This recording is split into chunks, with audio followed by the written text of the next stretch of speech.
Where there's smoke, there's fire. And where there's a fire, there's a cause. The holes could be a result of somebody using flammable. Long after the firefighting stops, the hunt for answers continues. Okay, so he's saying that the liquid didn't actually make contact with the floor. FIB, Baltimore, Maryland's Fire Investigation Bureau. Human bloodhounds with a nose for arson and a vow to uncover the truth. Something happened other than what the occupant is telling us. The hunters of FIB, when it comes to tracking down a fire, every day is open season.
A fire that has been set intentionally.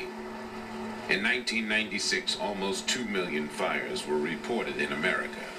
Nearly 100,000 fires and over 500 deaths were attributed to arson.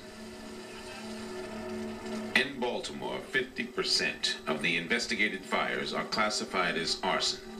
The members of FIB, the Fire Investigation Bureau, make the call.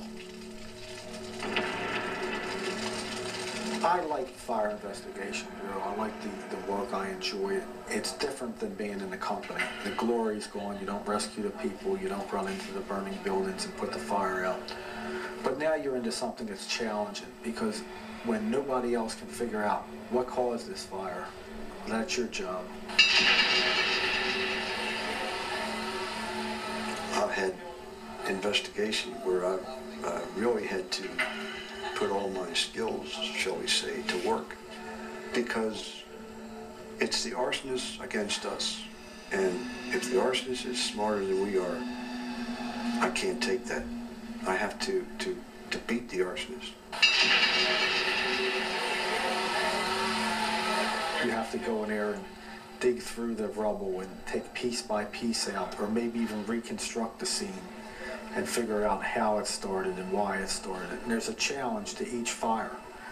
A stone's throw from the Baltimore skyline, FIB's 8 investigators are headquartered upstairs at Old Town Fire Station. For 30 years, Captain John Griffith has been on staff working one of 2 daily shifts. Each shift is covered by a 2-man rotation. One investigator takes the west side of town, the other the east.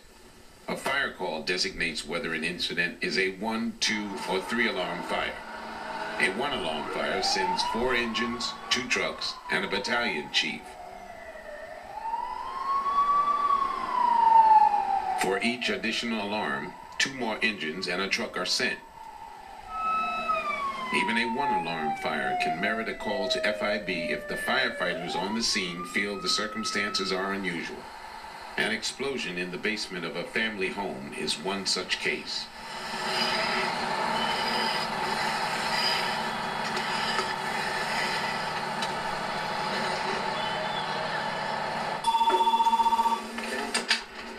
With the Fire Investigation Bureau, Captain Griffith. I was out shopping. My fiance and my 4 children were in the house at the time. I come down the street.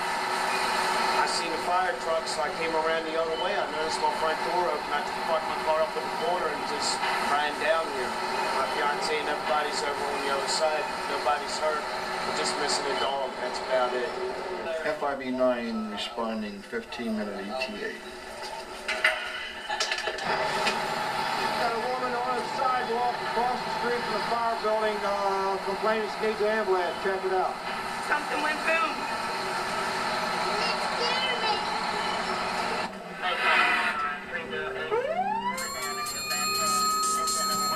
In my career, I would say that I've always been very lucky to determine the cause of every fire. I won't leave until I'm absolutely sure, and I won't give up until I'm absolutely sure. Does anyone know what caused it? What happened? That's going to be something investigators going to have to check out, and I guess they can answer better once they get here. Got a small basement fire down here, John. 51 engines down here first in. Okay. Guy just moved in. That's why everything's in a raid. They just moved all the boxes in and everything. They were working in there putting the stuff together. I'll walk down there with you. All right. That fire fear is here. All right, guy.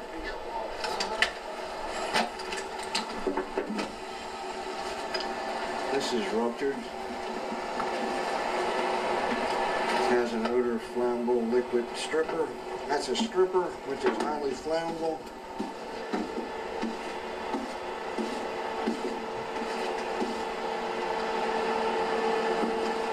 This was ruptured as a result of the fire. We have something here. It may be a battery. The female occupant, Uh-huh. she's across the street. They're getting ready to remove her by a medic unit. Okay. And she said she was down there using some spray paint. Uh-huh. If you want to talk to her before she gets out of here. Yes, I will. Yeah, I'll go and talk to her right now. Who's in charge down here? Me. Leave everything as it is. Gotcha. Thank you. I have a pretty good idea what happened, but I always like to hear it from the occupant. Can you tell me what was going on there? I was cleaning the kitchen table off to feed my kids dinner, and I was taking the stuff that we had bought. It was paint that you put on a cabinet and stripper that you have to take the old paint off with. Yes, ma'am. I took it downstairs and I had his Jeep battery. It's a them little power Jeeps that the kids ride around Little on red with battery? the two red Yeah, batteries right. together. And I dropped the battery and the paint can exploded. And it went all over me and I put my head down, but it was burning my eyes. The paint So can or the stripper? the paint. It was burning my eyes. So I went upstairs and I wiped my face off real fast. And then Sarah hollered, "Mommy, fire!" And she took 2 steps up. I grabbed her and I drug her the rest of the way up. Okay. And I grabbed the other 3 kids and this dog, and the other dog was in the All backyard. right. And you say when you dropped the battery in a can of paint? What, a large Spray can? paint. Spray Just a paint? can of spray paint. Or you dropped it on the can? I don't know. I didn't ever turn around to look because I turned my face when the paint started spraying. I got it on me anyway. Okay. You don't want to go to the hospital? No, I just want to stay with my family. Okay. She doesn't want to go to the hospital. Okay. I heard the story. We listen to what they say and then we form our own opinion. A lot of times they'll tell you something that didn't really happen. So then we have to come up with our own opinion as what really happened. The occupant, the paint actually blew onto her body, her face and arms. It's possible that she came down and was trying to put the fire out and the cans blew, and that's what sprayed the paint on her. Usually a battery dropped on a paint can will not cause a fire. Parents try to protect the children. If they feel that the children may have caused the fire, they'll try to take the blame for them. The woman seems like she's pretty truthful.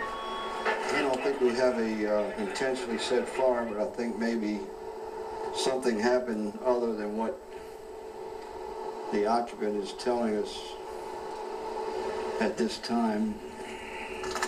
Usually people, when they have a fire, they think they're going to be blamed, and a lot of times they think we're going to make them pay for for putting the fire out,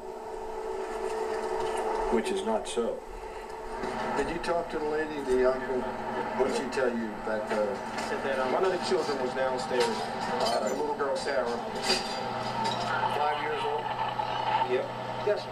I'm the owner. Oh, you? Okay. All right, Mr. Carr, we had a fire in the basement. Yes, sir. And your fiance is telling us that she dropped a battery, a red battery, on a can of spray paint. And it blew up.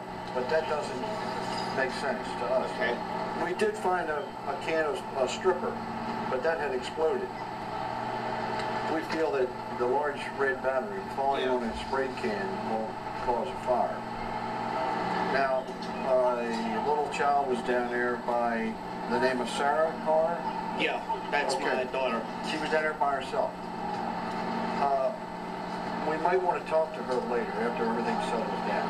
Have you had any trouble with her playing with matches? No, sir. She knows not to touch a lighter, matches. We don't even have matches in the house. All right, but the thing that bothers me is she was down there by herself, and maybe she can tell us. So, if you would talk to the little girl and see what you can do, Okay. or your fiance, All right. and nobody's going to get in trouble. It's accidental. Okay. All Yes, right. sir.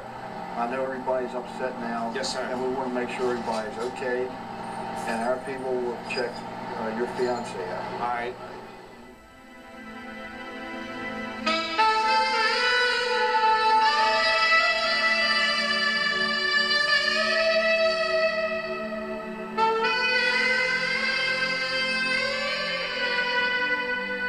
Well, you don't believe the first story because we get some weird stories like lightning coming in through the window and birds carrying cigarettes in through the door and things like that. So you listen very politely, but then you have to form your own opinion. But before an investigator's opinion can go into an FIB report, it must be substantiated by hard evidence. A few days later, Captain Griffith returns to the scene to continue his fact-finding. This time, the occupant mentions problems with the water boiler, a detail that led Griff to re-examine and conclude that the boiler ignited the paint fumes and caused the fire.